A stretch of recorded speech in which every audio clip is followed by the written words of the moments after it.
Good morning बच्चों, कैसे हैं आप लोग। मैं आपकी नीलम मिस स्टैंडर्ड 4 को हिंदी ग्रामर पढ़ाती हूँ, है ना बच्चों। आज हम लोग हिंदी ग्रामर में कुछ नया पढ़ेंगे, ठीक है। आइए देखते हैं हम लोग क्या पढ़ेंगे। आज हम लोग पढ़ेंगे पत्र लेखन, ठीक है। क्या पढ़ेंगे? पत्र लेखन, यानी कि पत्र को कैसे लिखा जाता है, ये सब आज हम लोग जानेंगे, ठीक है। तो सबसे पहले हम लोग जानेंगे बच्चों कि पत्र लेखन क्या होता है, ठीक है। पत्र लेखन क्या होता है?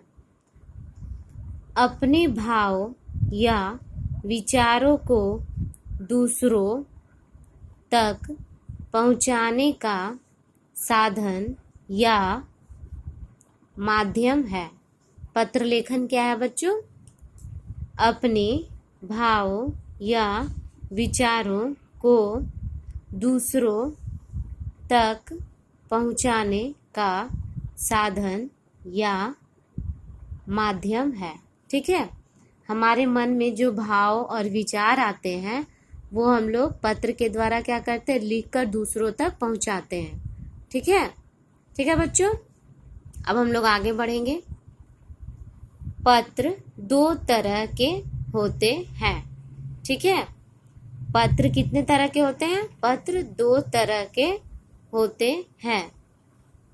पहला होता है औपचारिक, ठीक है। पहला पत्र क्या होता है? औपचारिक पत्र। और दूसरा क्या होता है? अनौपचारिक पत्र, ठीक है। पहला औपचारिक और दूसरा अनौपचारिक। पत्र कितने तरह के हुए बच्चों? दो तरह के। कौन कौन? पहला औपचारिक और दूसरा अनौपचारिक, ठीक है बच्चों। अब हम लोग देखेंगे कि औपचारिक पत्र किसको कहते हैं, ठीक है। आइए देखते हैं औपचारिक पत्र किसको कहते हैं। जो पत्र हम स्कूल, कॉलेज, दफ्तर, ऑफिस में देते हैं, ठीक है। जो पत्र हम स्कूल, कॉलेज, दफ्तर, ऑफिस में देते हैं, ठीक है बच्चों। जो पत्र हम लोग स्कूल, कॉलेज, ऑफिस, दफ्तर ये सब में देते हैं ना, वो पत्र क्या कहलाते हैं? औपचारिक, ठीक है बच्चों। आइए अब दूसरे नंबर में देखते हैं अनौपचारिक, ठीक है। अनौपचारिक पत्र किसको कहते हैं? जो पत्र हम लोग अपने सगे संबंधियों, अपने रिश्तेदारों, अपने मित्रों को लिखते हैं, ठीक है। जो पत्र हम लोग अपने सगे संबंधियों, अपने रिश्तेदारों, अपने मित्रों को लिखते हैं, ठीक है बच्चों। जो पत्र हम लोग अपने सगे संबंधियों, अपने रिश्तेदारों, अपने परिवार वालों को, अपने मित्रों को जो पत्र हम लोग लिखते हैं वो क्या कहलाता है? अनौपचारिक पत्र, ठीक है बच्चों। अब आप लोग को पता चल गया होगा कि औपचारिक पत्र कितने तरह के होते हैं। तो दो तरह के होते हैं, औपचारिक और अनौपचारिक। औपचारिक पत्र किसको कहते हैं? जो पत्र स्कूल, कॉलेज, दफ्तर, ऑफिस में दिए जाते हैं उसको हम लोग औपचारिक पत्र कहते हैं। और अनौपचारिक पत्र जो हम लोग अपने सगे संबंधियों, रिश्तेदारों यानी कि अपनी परिवार वालों को, मित्रों को लिखते हैं, वो अनौपचारिक पत्र हैं, ठीक है बच्चों। इतना आप लोग को समझ में आ गया। अब हम लोग आज आगे पढ़ेंगे पत्र 1, ठीक है।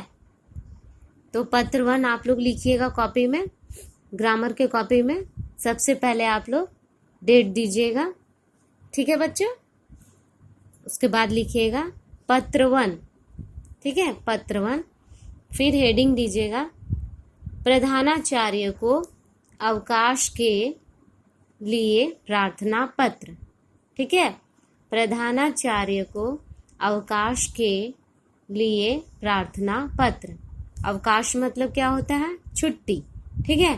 तो आप लोग अपने प्रधानाचार्य को छुट्टी के लिए क्या कर रहे हैं? प्रार्थना पत्र लिख रहे हैं, ठीक है। आप लोग को छुट्टी चाहिए, उसके लिए आप लोग प्रार्थना पत्र प्रधानाचार्य को दे रहे हैं, ठीक है बच्चों। ये आप लोग का हेडिंग है, ठीक है। अब आप लोग लिखना शुरू कीजिएगा। सबसे पहले लिखिएगा सेवा में, ठीक है, लिखिएगा सेवा में। फिर उसके नीचे लाइन में लिखिएगा प्रधानाचार्य महोदय। उसके नीचे लाइन में पहले सेवा में लिखिएगा, फिर उसके नीचे लाइन में लिखिएगा प्रधानाचार्य महोदय। फिर यहाँ पे अल्पविराम दीजिएगा। फिर नीचे लाइन में लिखिएगा Mount Brescia school, Mount Brescia school. फिर नीचे धनबाद। ठीक है बच्चों, इतना समझ में आया? फिर लिखिएगा आप लोग नीचे विषय। विषय में आप लोग लिखिएगा अवकाश के लिए आवेदन पत्र, अवकाश के लिए आवेदन पत्र। विषय जो लिखा जाता है बच्चों वो हमेशा छोटा लिखा जाता है, ठीक है।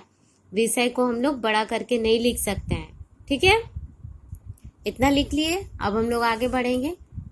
फिर लिखिएगा आप लोग महोदय, महोदय। फिर अल्पविराम दीजिएगा। फिर उसी के नीचे से लिखना शुरू कीजिएगा। देखिए जैसे मैंने यहाँ पे लाइन को इतना दूर छोड़ा है ना, उस तरह से आप लोग स्पेस छोड़िएगा। फिर लिखना स्टार्ट कीजिएगा। सविनय निवेदन यह है, सविनय निवेदन यह है कि मैं चौथी कक्षा का छात्र, ठीक। सविनय निवेदन यह है कि मैं चौथी कक्षा का छात्र हूँ, ठीक है। लिख लिया बच्चों। फिर लिखिएगा मेरे बड़े भाई का विवाह दिनांक 24 मई को होने वाला है, ठीक है। यहाँ तक लिख लीजिएगा पूर्ण विराम तक। फिर लिखिएगा मेरे बड़े भाई का विवाह दिनांक 24 मई को होने वाला है। फिर अल्पविराम दीजिएगा। फिर लिखना स्टार्ट कीजिएगा जिसके कारण मैं अपनी कक्षा में 24 से 26 मई तक अनुपस्थित रहूँगा। फिर लिखिएगा पूर्ण विराम दीजिएगा, ठीक है। जिसके कारण मैं अपनी कक्षा में 24 से 26 मई तक अनुपस्थित रहूँगा, पूर्ण विराम। फिर आगे लिखिए कृपया मुझे 3 दिनों का अवकाश प्रदान करने की कृपा करें, पूर्ण विराम। ठीक है बच्चों, इतना लिख लीजिएगा। उसके बाद आप लोग यहाँ पे फिर लाइन इस तरह से छोड़ के लिखिएगा नीचे। इसके लिए मैं सदा आपका आभारी रहूँगा, पूर्ण विराम। इसके लिए मैं सदा आपका आभारी रहूँगा, ठीक है। फिर धन्यवाद, ठीक है। एक बात और मैं कहना चाहती हूँ, लड़की लोग जो लिखेंगी वो किस तरह से लिखेंगी? सविनय निवेदन यह है कि मैं चौथी कक्षा की छात्रा ठीक है, की छात्रा हूँ, इस तरह से लिखेंगी लड़की लोग, ठीक है। फिर क्या लिखेंगी यहाँ पे? जिसके कारण मैं अपनी कक्षा में 24 से 26 मई तक अनुपस्थित रहूंगी। रहूंगी लिखिएगा, लड़की लोग रहूंगी लिखेगी, ठीक है। कृपया मुझे 3 दिनों का अवकाश प्रदान करने की कृपा करें, ठीक है। इसके लिए मैं सदा आपकी आभारी रहूंगी। लड़की लोग लिखेंगी आभारी रहूंगी, आपकी आभारी रहूंगी, ठीक है। फिर धन्यवाद। फिर यहाँ पे लड़के लोग लिखेंगे आपका आज्ञाकारी छात्र। ठीक है, लड़के लोग क्या लिखेंगे? आपका आज्ञाकारी छात्र, नाम, कक्षा, दिनांक। ठीक है, और लड़की लोग क्या लिखेगी नीचे में? आपकी आज्ञाकारिणी छात्रा, आपकी आज्ञाकारिणी छात्रा। ठीक है, नाम, कक्षा, दिनांक। लड़की लोग इस तरह से लिखेंगी आपकी आज्ञाकारिणी छात्रा, नाम, कक्षा, दिनांक, और लड़के इस तरह से लिखेंगे। लड़के लोग लिखेंगे आपका आज्ञाकारी छात्र। ठीक है, कक्षा और दिनांक। ठीक है बच्चों, आप लोग इसको बढ़िया से कॉपी में लिखिएगा सुंदर सुंदर अक्षरों में। ठीक है बच्चों, समझ में आ गया?